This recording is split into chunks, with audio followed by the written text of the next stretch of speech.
Hello everyone, I'm Gay Yehill, and welcome to the Cosmic Lounge at JPL on Ustream. Once in a while, every time there is a timely story, we open up our studios and bring in some of our scientists to talk about the story and to answer some of your questions. So the topic today is YU55. It's an asteroid that is coming to Earth, flying by about 9/10 the distance of Earth and the Moon, and it's about 400 meters in diameter, so quite large, about the size of an aircraft carrier. This is coming by on November the 8th, and it will be flying by the Earth, and astronomers and observers will be watching for it. To fill us in on it right now is the principal investigator, Lance Benner. Here's a story.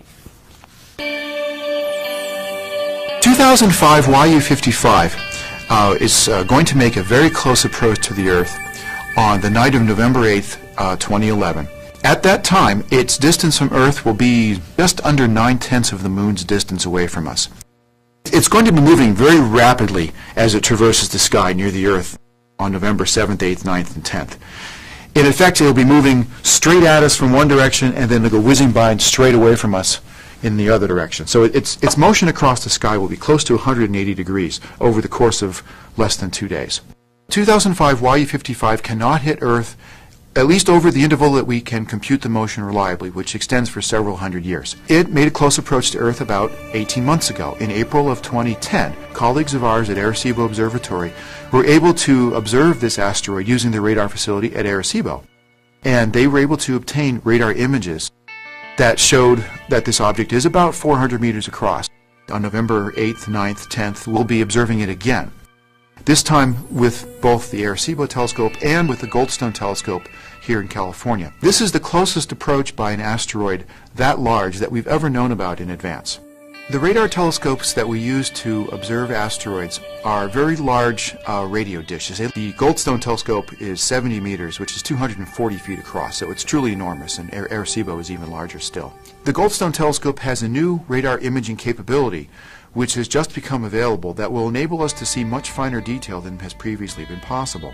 And depending on how we transmit the signal, we can get different types of data. It shows us how big it is. It can show us features on the asteroid. It can tell us information about the asteroid's rotation period. We should be able to tell much better with these new observations that we're going to do. All right, with me now is Marina Brozovic. She is a co-investigator with Lance and also a member of the radar team. And Marina is going to fill us in on exactly how do they get this data and this information about an asteroid just like YU55.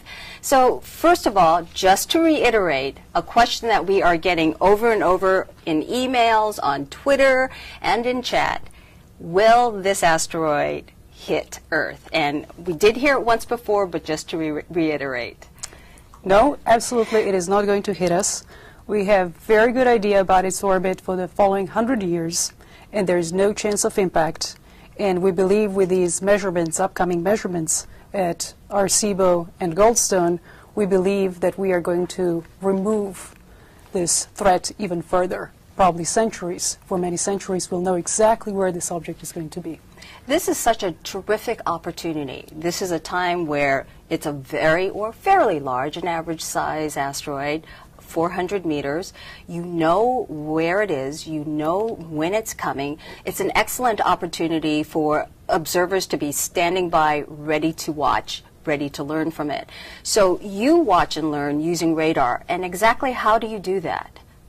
Yes, so we are going to study this asteroid by using both Arecibo radar and Goldstone radar, and we are going to have a small video of showing exactly how do we learn about asteroids based on the radar images. All right, so we'll go ahead and load that video.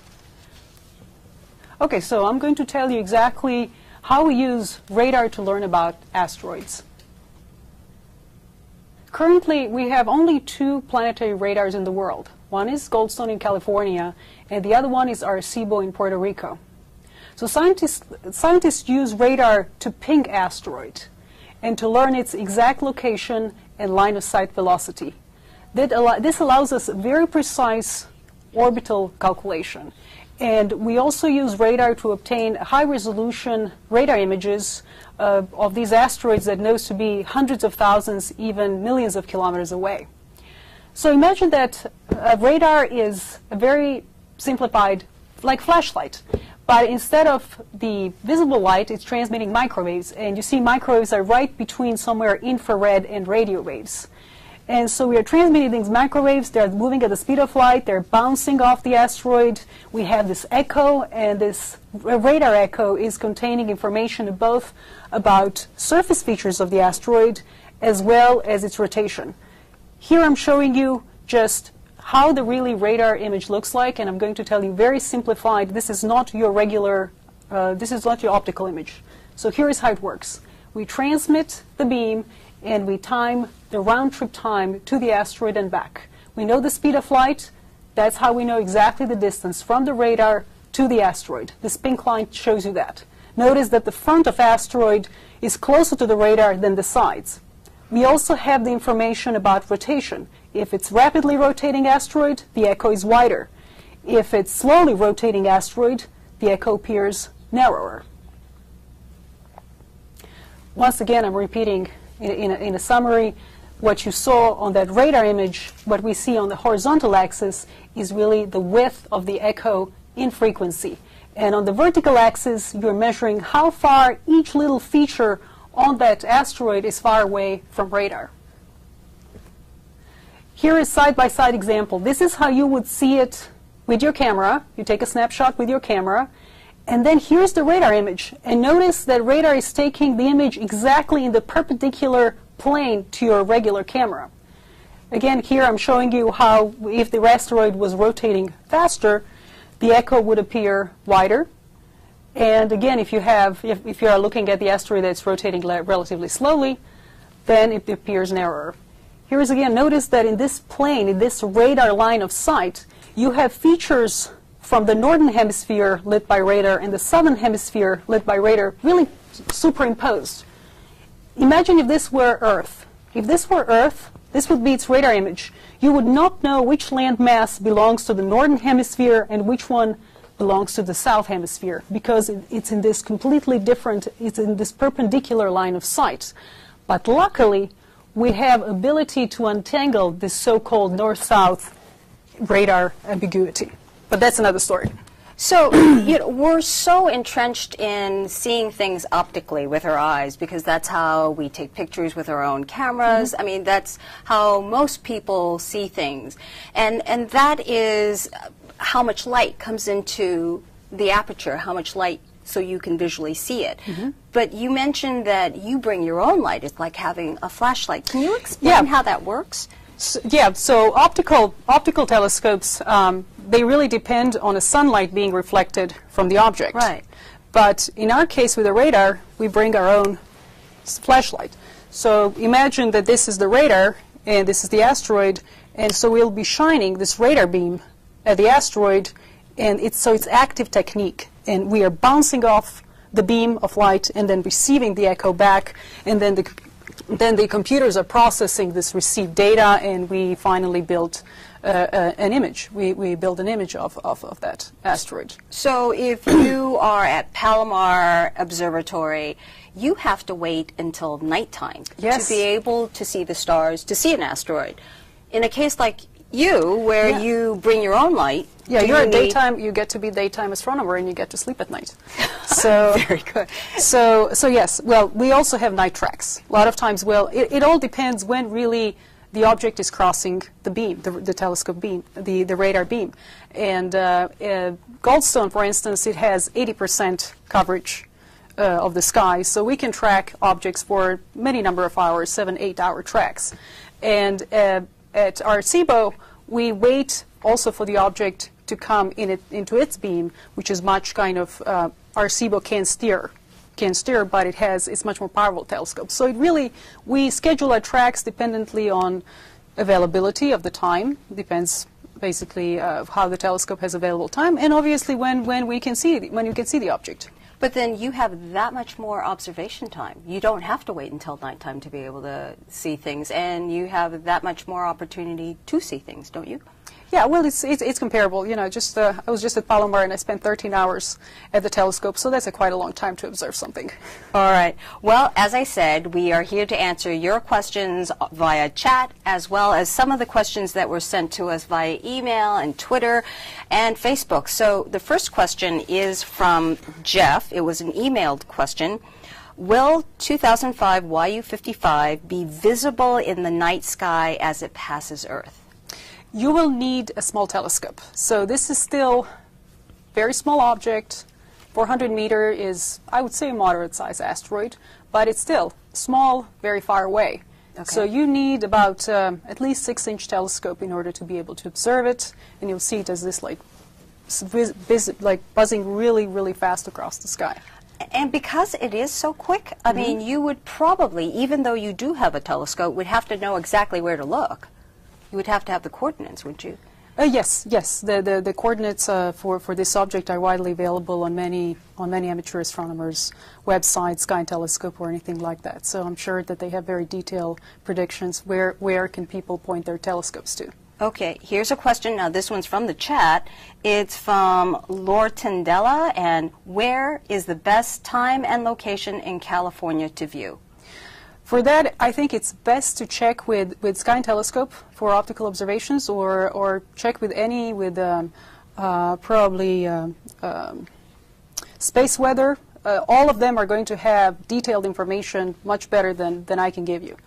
Okay. So I only know when my radar, where our radar tracks are scheduled, but we should be able to see it. Absolutely, yes. On November 8th, I'm told, is the best time. November 8th becomes a nighttime object, and that's the time when you can see it. But you start observing even sooner than that, don't you? Yes. Our actually first radar track is scheduled already this Friday. Okay.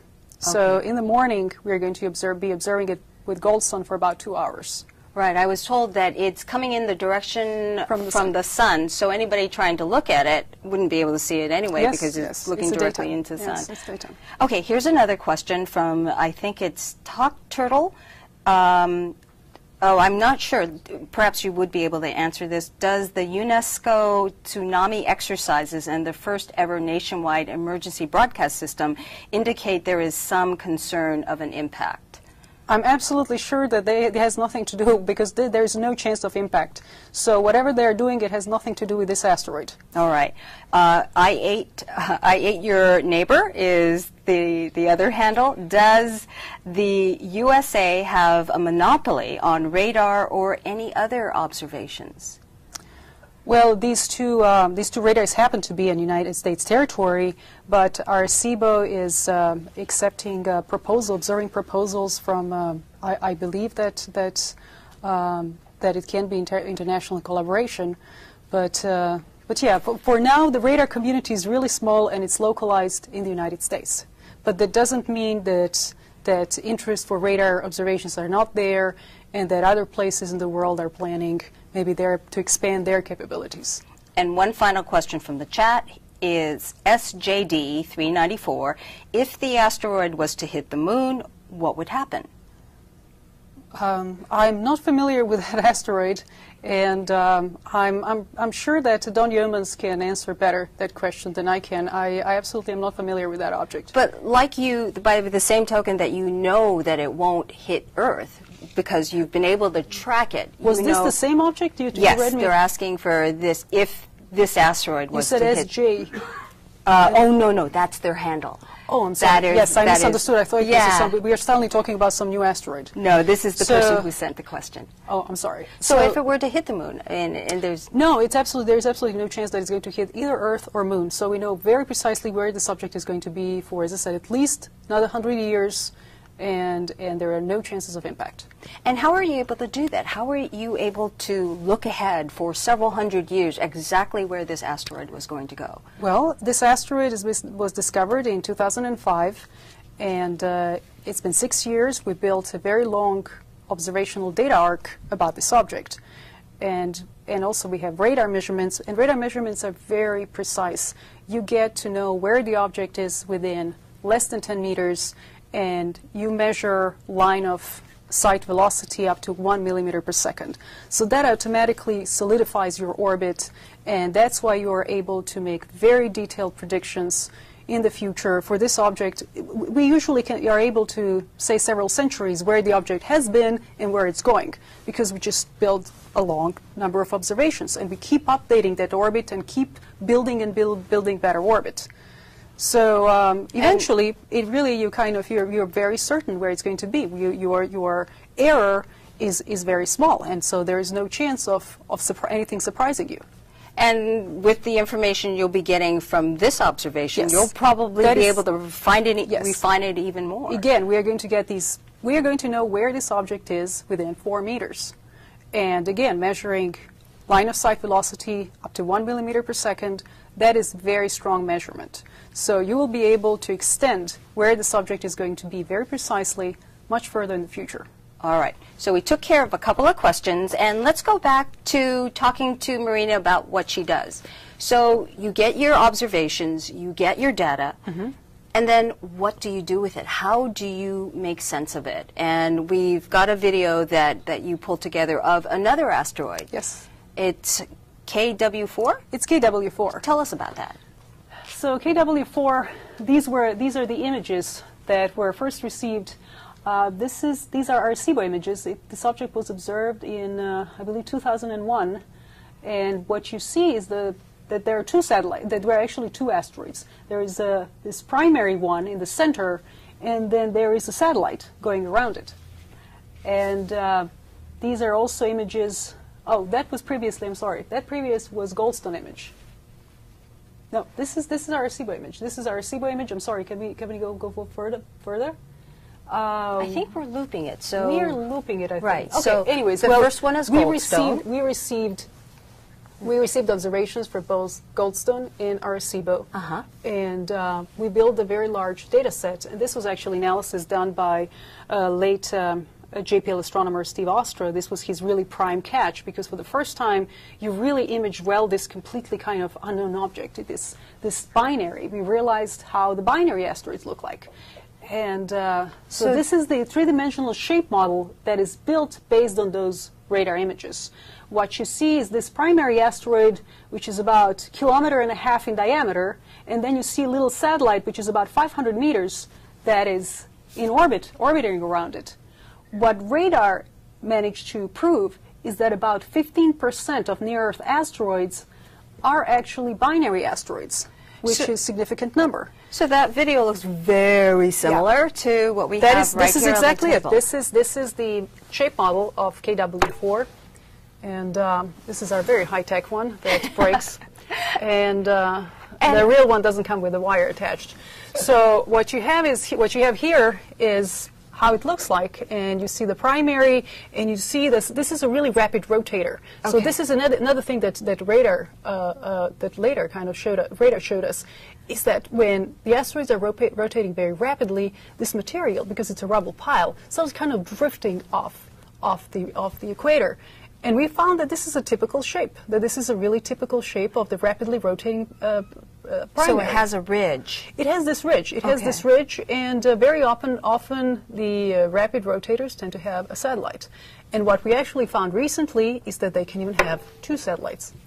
And this one stays back. So that's very interesting, yes, because two triple systems so far. I had no idea that asteroids could have, they're basically moons, aren't they? They are moons. These are exactly, these are moons, and they're 15%, as I said, of the near-Earth asteroid population, which have satellites in orbit. So that is very interesting, and that is really kind of another thing. So radar is starting to paint a picture of the population. It is starting to tell us, characterizing, we are starting to get statistical samples of, like this, how many of them have moons. We also found that about 10% of the near-Earth objects are looking like peanuts, like two things stuck together. Maybe don't have a good model. This is actually main belt asteroid, but you kind of will get the picture. But you end up with these kind of two things stuck together, and they bring you another 10% of population. That's interesting, because I have always heard that asteroids were like snowflakes. No two are alike. But it appears that you kind of have families? Well, yeah, in general we're starting to find patterns. But however, as I said, we still have a way to learn. And it seems like every time we look, we find something new, and it never seems to surprise us. Currently, in our radar sample, we have 280 near-Earth asteroids detected. Obviously, not of them are imaged with high enough resolution that we get to build these three-dimensional shape models, but so far we have about 30 three-dimensional shape models that we reconstructed based on the radar data. Okay.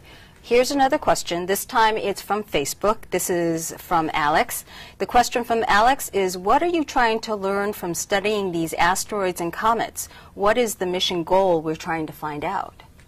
There are several reasons really to why we study asteroids and comets. First of all, these are the like remnants of the early solar system history and the creation of the solar system some 4.6 billion years ago.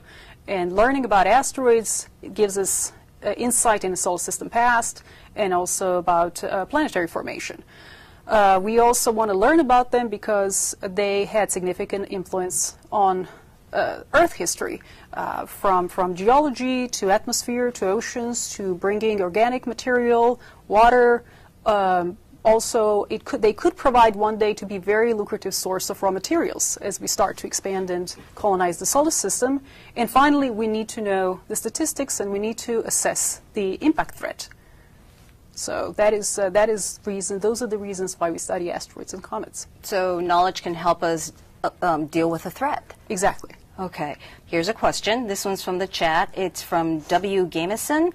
Why is this asteroid so spherical compared to the other more odd-shaped asteroids, meaning YU55, I guess? Oh, YU55. So I have how potentially, this is another asteroid, this is not YU55, but it could look something like this. From what we are seeing still in those images, those images have 7.5-meter resolution, the ones obtained by Michael Nolan and his team at Arecibo Observatory last year. It appears that it's relatively symmetric. However, now when we image it with Goldstone and we have 3.5-meter resolution pixels, plus we'll have much stronger signal, so the details would be much more crisp. Maybe something that will surprise us is going to pop up, and maybe we're going to start seeing some maybe craters. Maybe it would be great if we see some detail. We also didn't cover, this is a slow rotator, so we think that it's rotating with about 18-hour period. And we didn't cover the previous set of data from Arecibo from last year, did not cover the entire rotation of the asteroid. It is possible that when it turns, maybe we are going to see some, maybe not completely spherical details. So I would hold my judgment until I see the rest of the data set and until we really don't map and see this asteroid from all possible angles. But you don't see the same features as you see here. You don't see a ridge because this is a fast rotator, you said. Yes, that is a rapid. That is a rapid rotator, and this one appears to be a slow one. So obviously, I would be surprised to see anything similar to KW4. However, you know, it's always great to be surprised. Okay. So, and we but we are not will expecting. Be. All yes, right. So. Here's another question from the chat. From many people, I understand, can this asteroid influence the orbit of the Moon or Earth? And the opposite questions, will Earth or the Moon influence the orbit of the asteroid? Well, that asteroid, it's so tiny that it has absolute no influence on Earth or the Moon. It's tiny. You can ask whether the aircraft carrier has influence, because it's about the same size. So it's not going to happen. While it's flying by, we have very good simulations of the flyby. So we know exactly how Earth and Moon will be influencing its orbit, so there will be no surprises there. And we will be continuing to monitoring it every step of the way and providing exact location measurements and incorporating it into the orbit. But this is not about predicting anything in the following 100 years. This is only going to extend our data, our orbital prediction capabilities in the future centuries. So for now, this is a very clear case, and there will be no surprises. Now, you had one more video set aside for us. Yes. Another shape sort of yes, model. so here is another, this is another example why why radar is so valuable. And that is this what you're seeing on the screen. This is Nereus. Nereus is about 500-meter asteroid, and you're seeing its images as it's rotating radar echo. And Nereus has been flagged as a spacecraft target for several times now. It was originally NEAR spacecraft target, but NEAR ended up going to asteroid Eros. And it was actually Japanese spacecraft Hayabusa was supposed to go to Nereus, but they ended up going to asteroid Itokawa. It is one of the top 3%. It is literally top 3% most accessible near-Earth asteroids. And we built a three-dimensional model in order to help plan safer missions and things like that. So radar, us building three-dimensional shape models of near-Earth asteroids ultimately is going to help NASA build safer missions, and we are kind of supporting, in a way, any spacecraft missions that would go to asteroids that, if they were observed, with a radar. And so, if we can assist and help, that's really great for us. But it's interesting. I think your, I guess, in a way, goal is to be able to get enough information to be able to have as much information as you would get when you have a spacecraft fly by an asteroid like this, being able to see so much resolution, what sort of surface features. And with these new techniques, you're beginning to actually be able to see surface features. Well, it's really, with a radar, we can get spacecraft quality data, and one of them are shown actually on the screen. I don't know if our viewers are seeing it, but this asteroid here, 1999 JM8, this is really a radar put probably more than 10,000 pixels on this object. And obviously the features like large craters and irregular shape start to pop out. Something like this was previously only we were able to do only by spacecraft flyby. And yet this asteroid, these are actually images from 1999, when this asteroid was about 22 lunar distances away. And we still got these amazing images. So radar has incredible capabilities, and currently we image about 20 to 30 asteroids per year, but this can be very much expanded, and we can really learn about this population from kind of comfort of our home. Right, being sort of an earthbound armchair observer. You get to stay here and see perhaps not quite as much as you would see on a flyby, but this technology is at its infancy, isn't it? Yes, this is planetary radar science. It is relatively young field. We've been getting these kind of routine radar observations maybe only since mid-1990s. So there's still a way to go, and we have just kind of scratched the surface with it. Obviously, spacecraft missions there's no such a thing as a replacement for a good spacecraft mission. So I'm looking forward radar helping raise spacecraft missions for the future. So here you are, you're observing these with radar, you're bringing back models and learning about their various sort of categories and shapes. What do you ultimately want to do to be able to see with all these observations that you're making right now? Well, we're trying to take a snapshot of the population, because the shape of these objects, they're really telling us about their origin and about their future. The shapes of the asteroids are very also important for long-term orbital calculations, and so we kind of build this picture of one very frequent guest of our solar system. Well, not even guest, resident. This is there are a lot of asteroids out there, and we are building this very detailed picture. And to look at the future uses of all of these things, that you'll be able to kind of understand which shapes indicate what could be the type of asteroid it might be. Yeah, it always generates new questions. You see binary and you wonder, well, okay, how did it get that moon? What is the mechanism? How can it get the moon? And then there are theories floating about how an asteroid can get a moon. Then how do you get two moons? Which one came first? Right. This tertiary came from the primary, or the second moon split in half. Or so all these objects, near-Earth objects, they really originated from the main belt. So this is between Mars and Jupiter. There's a big debris field, and then under influence of the gravitational influence of large planets of Jupiter and Saturn, some of these guys get nudged toward the inner solar system, and then they become these near-Earth asteroids, and there are about more than 8,000 of them. So you start asking questions. Okay, did this object had satellites already back in the main belt, or it acquired them? There's a lot of empty space. The chances that the primary would just pick up the secondary are very, very, very kind of small. But every time we see something like that, you start asking questions. Or you have these contact binary asteroids, and again you ask questions. Were these originally two moons, or this was a single piece, then there was a close planetary flyby that kind of moved them away? And this spurs incredible amount of theoretical studies, and dynamicists have a whole bunch of work to try to explain what are we looking at. You know, at what point can you fission off an asteroid? What are other mechanisms possible? So with every new object, new questions arise. So here's our last question, and it's from our chat. It's from Himono. How much do you think we can learn from the information we'll gather from this asteroid? So what are we going to learn about this asteroid? Well, the images are going to be...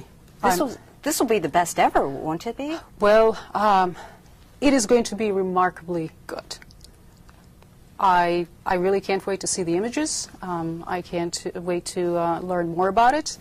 We need to check whether this rotation period is really 18 hours. That's something, for instance, we're interested. We need to see, you know, we would really like to characterize it as much as possible and learn kind of about its past and about its future. So the big day, you begin on Friday, but the big day for all of us is... Yes, it's going to be November 8th. November 8th. That's the close approach, but no worries. Absolutely, Earth is safe. No worries. So, well, Marina, thank you so much for joining us. In a little bit, we'll be joined by Don Yeomans. But first, we're going to look at a video that talks about what we call it the CSI. It's an entire team that takes upon themselves to keep an eye out on near-Earth objects out in space that has a potential threat to us here on Earth, and that's their job. And here's the video. What do we have here? Is that another PHA? Take a look at the Palamo. My guess is that this body is an Aten. Do we have a size? Got to be in the 300-meter range. Let's get on this.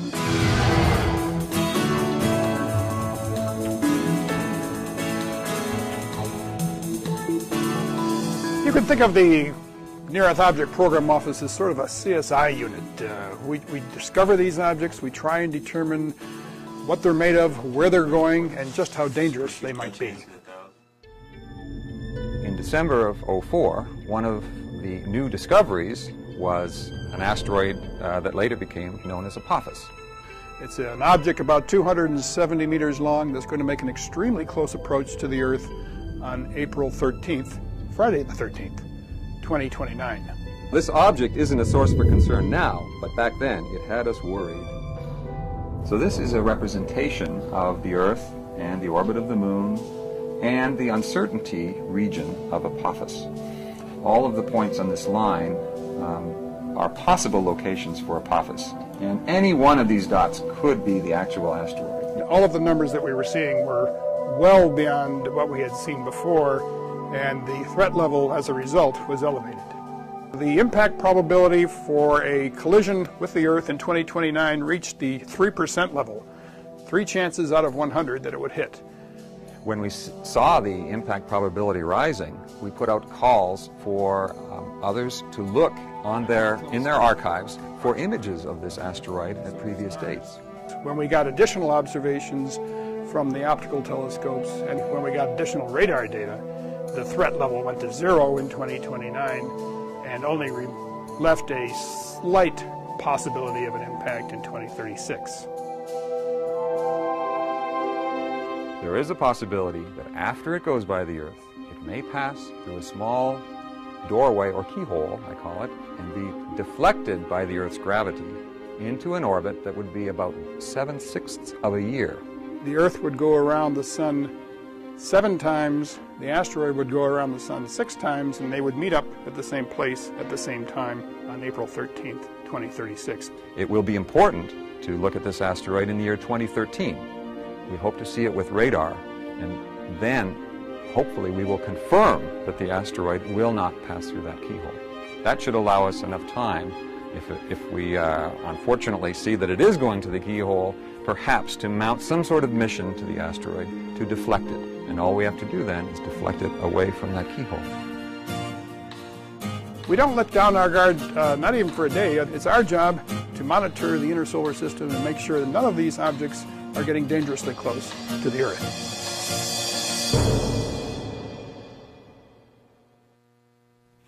We're back now, and we are back with a familiar face, Don Yeomans. He's the person you just saw in that video. He's the manager of the NASA Near-Earth Object Program Office. And that video talked a lot about Apophis, and that seems to always be of concern to a lot of people. Can you give us an update on it? Sure. Apophis is the poster child for near-Earth objects. It's the one that's always mentioned because it's going to get very close to the Earth on April 13th. Friday the 13th, 2029. So, but it's not going to hit. We know that for sure. There's still a very small chance that it could hit in 2036, but that's 1 in 250,000. And if we get the radar observations and optical observations that we expect next year, late next year, I think it's fair to say that we can rule out that 2036 possibility as well. Even that. Okay, well, everyone seems to be still concerned about YU55. We still are getting these questions. Is there a chance that this asteroid could change course and become an asteroid that's headed our way and come closer? No. We understand its orbit very well. We understand what bodies are nearby and are gravitationally nudging it. So we take all of that into account as we integrate its motion forward in time. So there's no chance of any object, unseen object, getting in its way and perturbing its course. So it's completely safe. There's no chance of an impact. I think we have an email question from Z Epsilon, I believe is the handle. What gravitational factors or other could probably alter its repetitive trajectories enough to become a serious threat to either the moon or the Earth? Well, that's a good question. As this object goes around the sun, of course, it's perturbed when it gets nearby a planet, Mars or Earth or the moon. And it does nudge its orbit just a bit, changes it. So as we go forward in time or backwards in time, these gravitational nudges by nearby bodies do affect its orbit. And once we have the radar data in hand that Marina talked about, we'll be able to project its motion forward for several decades and see whether there's any interesting close Earth approaches. So through its lifetime, they can alter and change a bit? Oh, yeah, very much so. But not dramatically? Well, if they get very close to an object, a massive object like the Earth or Mars, it's not going to be dramatic, but it will change its course substantially. I mean, that's how these objects got into the inner solar system in the first place. It's gravitational nudges by Jupiter and Saturn that sort of pushed them slowly into the inner solar system. Okay. Well, now we have questions for you on Ustream. And I believe this is from Unslave Me, is the handle. How can you guarantee its orbit will not change due to unknown circumstances? Unknown circumstances, I see. Well, again, we know all the objects that are nearby, all the massive objects, the Earth, the Moon, Mars, Venus, all of these planets, we know where they are as a function of time. We know how massive they are, so we know what kind of an effect, a gravitational effect, they can have on this object. And if there's an object there that we can't see, I can't imagine what it would be, but it would be affecting the motion of the Moon, and it would be affecting the motion of the Earth, and we don't see that either. Okay. TOFEM26, can we ever pull an asteroid into orbit? I guess that we sort of had a question like that. Pull an asteroid into orbit around the Earth?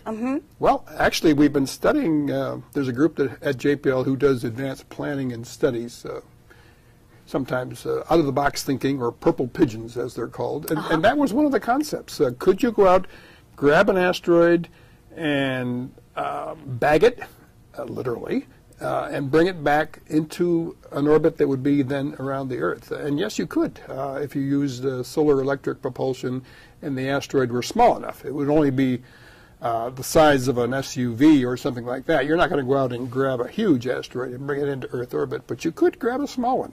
So catching asteroids. You could do it. It's an actual idea that folks are working on. It is indeed, yes. Which I guess should bring us on to another topic. Why are we so interested in asteroids? I mean, what value do they have to us? Asteroids. Good subject. They are indeed. They're among the smallest objects in the solar system, but they're among the most important. They are the least changed objects from the origin of the solar system. So if we wish to understand the chemical mix and the thermal environment from which our solar system, including the Earth, formed, we'd like to study these asteroids. They brought to the early Earth much of the carbon-based materials and water that allowed life to form. Subsequent collisions, once life did form, punctuated evolution, allowing only the most adaptable species to go forward. So in a sense, we owe our very creation and our position atop the food chain to near-Earth asteroids. And for the future, we could mine them. They have precious metals, platinum group elements. Some of them have water resources in the form of hydrated minerals. So when we get out in the inner solar system and build habitats, we're not going to build them on the ground and launch them into space. We're going to go up there and look around for raw materials. So they're important for our future. And then, of course, if we find one with our name on it, we're going to have to track it and deflect it if we are to have a future. So we have a couple of images and videos. I mean, a lot of people don't realize how common asteroids and meteors and, are all around us. And there's a couple of images we have from Peekskill that we can actually show. That here is an event. Oh, yeah. This was October 9th, 1992. Friday night, and a lot of people were out with their video cameras filming high school football, and that was a Volkswagen-sized object that came into the Earth's atmosphere and broke up into 70 or so different pieces, and one of the pieces, about the size of a football, there it is, landed in Michelle Knapp's 1980 Chevy Malibu. The insurance company said, forget it, we're not paying for it. It was an act of God. Michelle turned around and sold the car and the meteorite for $69,000. So the only car ever to be hit by a meteor. Well, it's one of the only ones that got hit this badly, certainly. With the culprit right there. Yeah, that's a good-sized meteorite. So people don't realize that fireballs happen all the time. Oh, yeah. The Earth is inundated by something like 100 tons of interplanetary material daily. And most of it's in the form of dust particles or sand-sized particles, and that's what you see when a particle that size comes into the Earth's atmosphere. You see a shooting star or meteor. So you make a wish. Something the size of a baseball or a basketball, they come in daily and they form fireballs.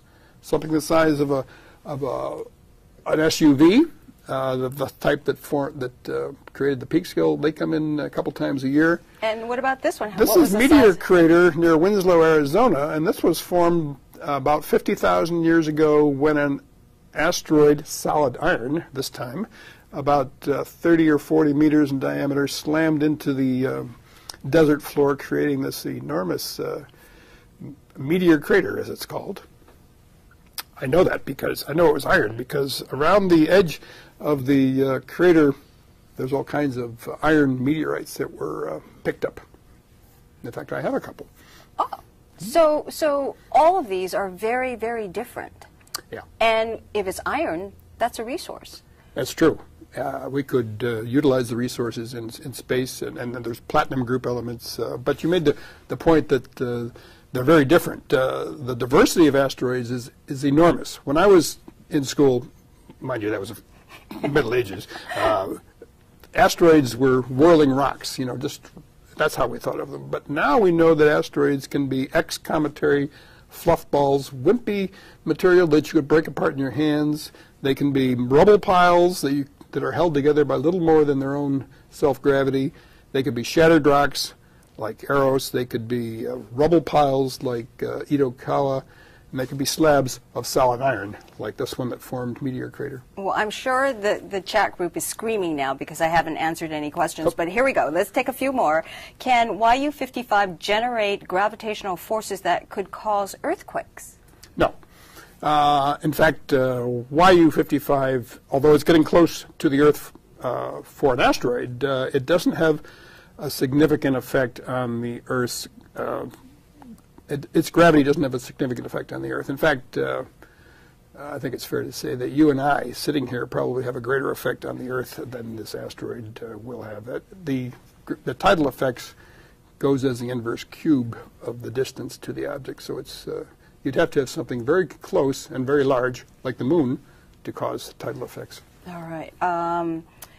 Mr. Rocky Astro wants to know, why do we not destroy the asteroids? You never know if it will fly past Earth again, but in a dangerous way. Well, the proactive strike. Get rid of it. There you go.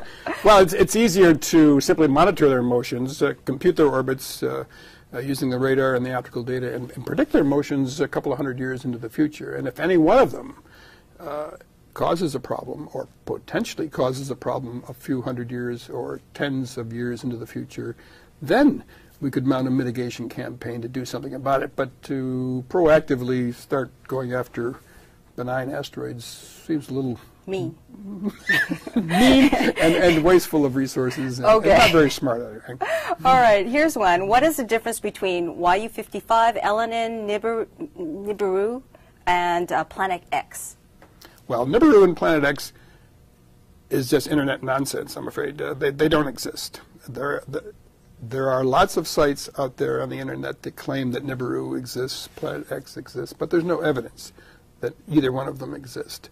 Folks say, well, they could be dark. They could be dark? Yes, they could be dark, I suppose, but they would still have a gravitational effect on the planets and the asteroids, and we don't see that. So Nibiru and Planet X, they don't exist.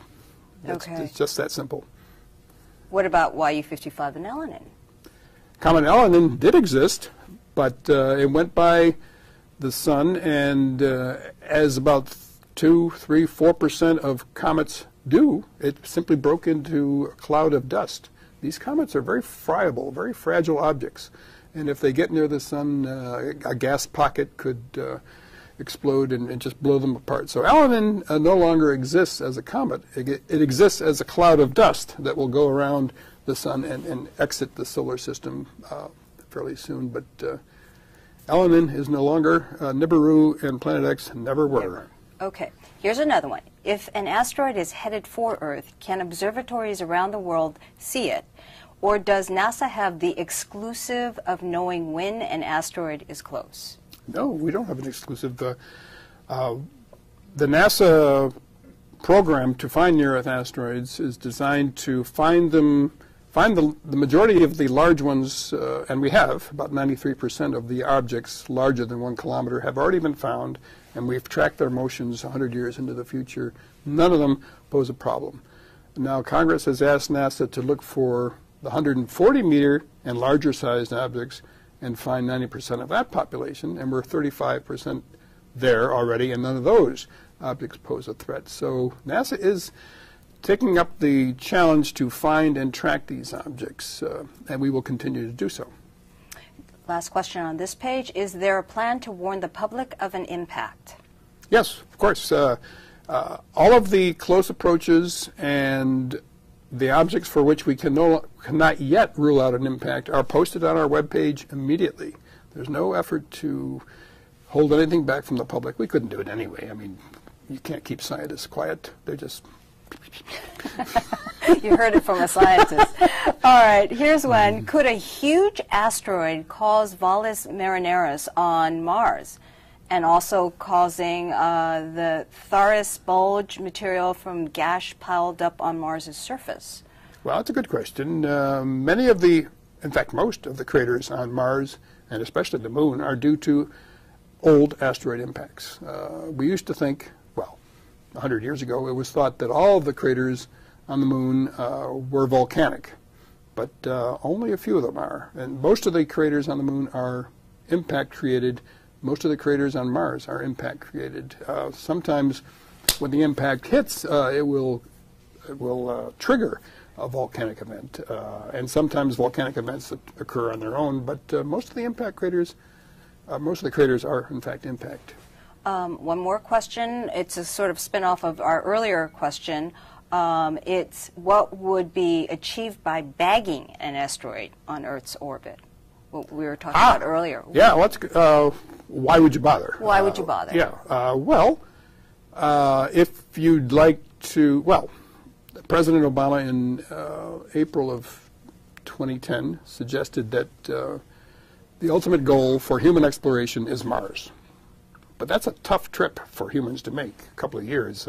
So you'd like to try something simpler that's further than the moon, but not as far as Mars. So you'd like to try an asteroid, use an asteroid as a human exploration target as a sort of a stepping stone to Mars, because it's easier and you can get there more quickly and return more quickly. So then you have to ask yourself, what would you likely want to do before you attempted such a mission? One possibility is you might go out and grab a small asteroid, bring it back into Earth orbit so it could be studied carefully. Are there platinum group elements there that are worthwhile? Are there water resources that might be mined? What kind of a structure would you expect in the inside? How are they put together, so that you would learn a great deal about that type of asteroid before you sent humans there. And you would understand that type of asteroid in case one of them in the future would be on an Earth-threatening trajectory.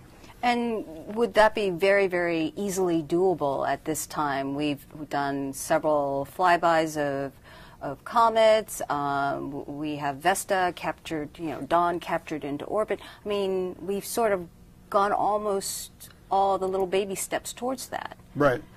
Well, would it be easy? No, it wouldn't be easy. It would be an engineering challenge, and you could question whether it would be worthwhile. It might be simply easier just to go to an asteroid and use that as a stepping stone rather than trying to bring a small asteroid back to Earth orbit.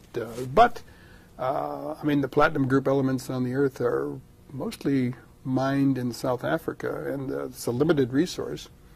So if one day in the future we run out of the platinum group elements on Earth, we may want to go up there and mine them in space.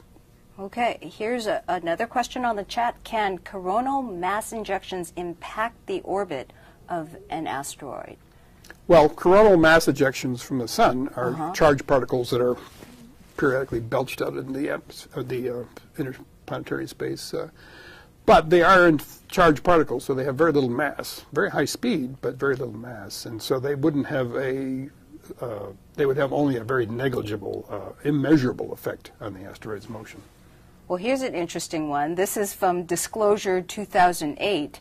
What is the strangest thing you've ever come across with asteroids or comets? You hasten to add.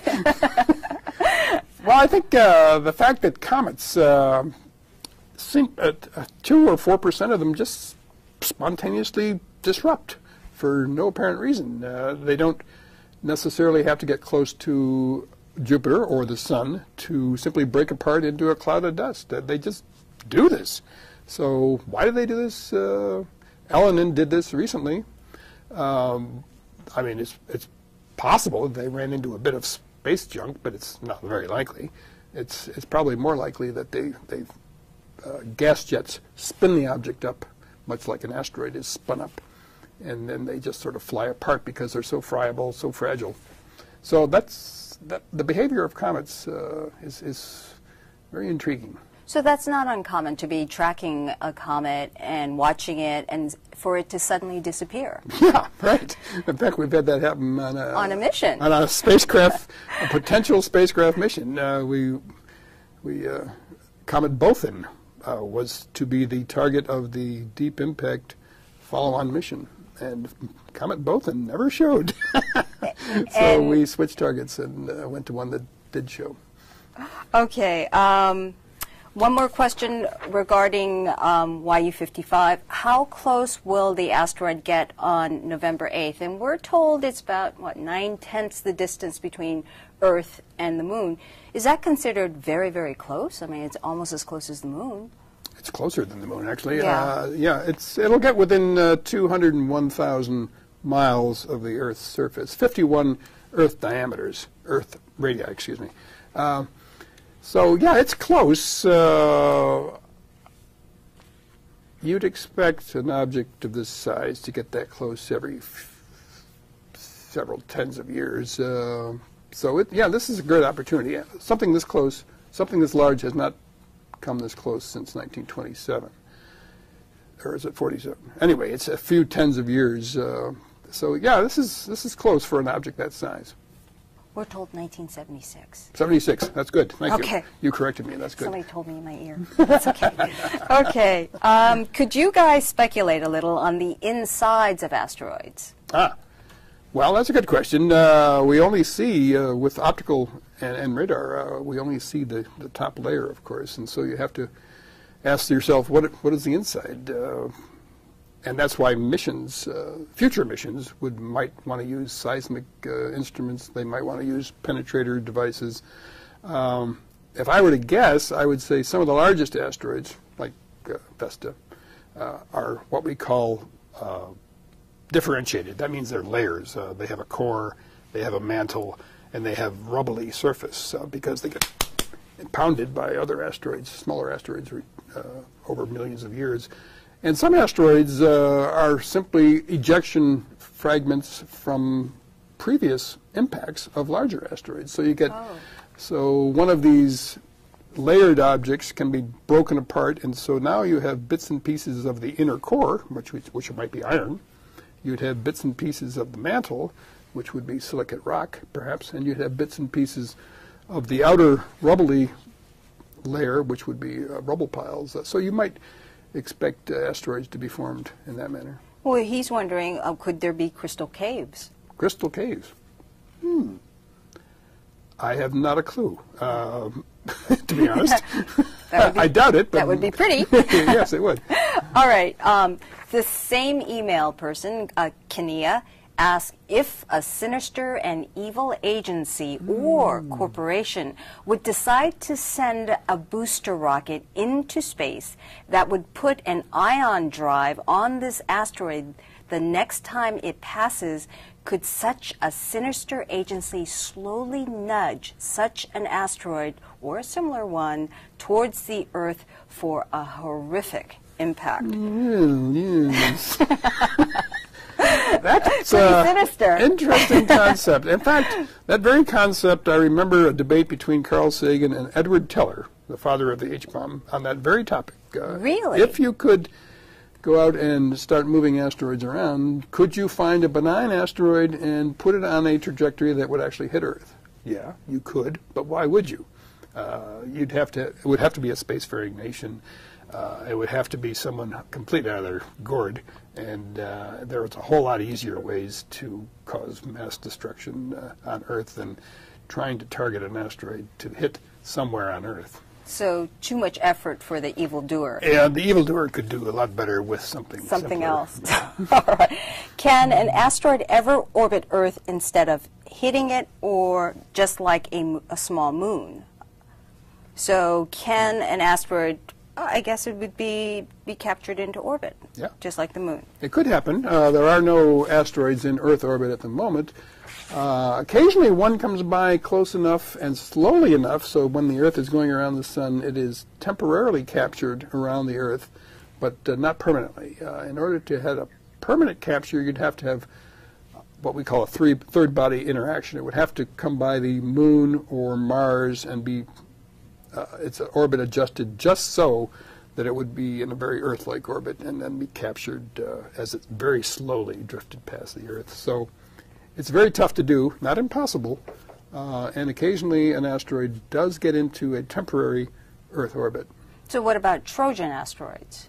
Trojan asteroids, and there is one, Earth Trojan, actually lead or follow the Earth around the Sun. So they're not actually in orbit around the Earth or in orbit around the Sun, but they're in an orbit identical to that of the Earth, or nearly identical to that of the Earth, so that it keeps pace with the Earth either ahead of it or behind it. And the Trojans are named after the Jupiter Trojans, and there's a cloud of Jupiter asteroids that are leading Jupiter around the Sun and following Jupiter around the Sun. There's thousands of them. Another chat question, is there an asteroid heading towards, if there is an asteroid heading towards Earth, is there anything we can do about it? Oh, sure. If we find it early enough, and we know its orbit well enough, which is some of the goals that NASA has, is to find them early, and find them early. Those are the three important goals. Then and the most likely impactor would be a small one, because there are a lot more small ones than there are large ones. So one of the most effective and robust techniques for deflecting an asteroid are simply to run into it with a spacecraft, as we did with the Deep Impact spacecraft back in 2005 with Comet Tempel 1. So we have the technology, we've demonstrated the technology that we can actually run into an asteroid with a spacecraft, slow it down just enough so that in 10 or 20 years, when it was predicted to hit the Earth, it wouldn't. So sending a spacecraft out not to just visit it, but actually give it a little bit of a nudge. Give it a nudge. All and right. if that doesn't work, give it another nudge. Okay. Well, Don, always a pleasure. And the big event happens on November the 8th. YU55 is going to fly by pretty close.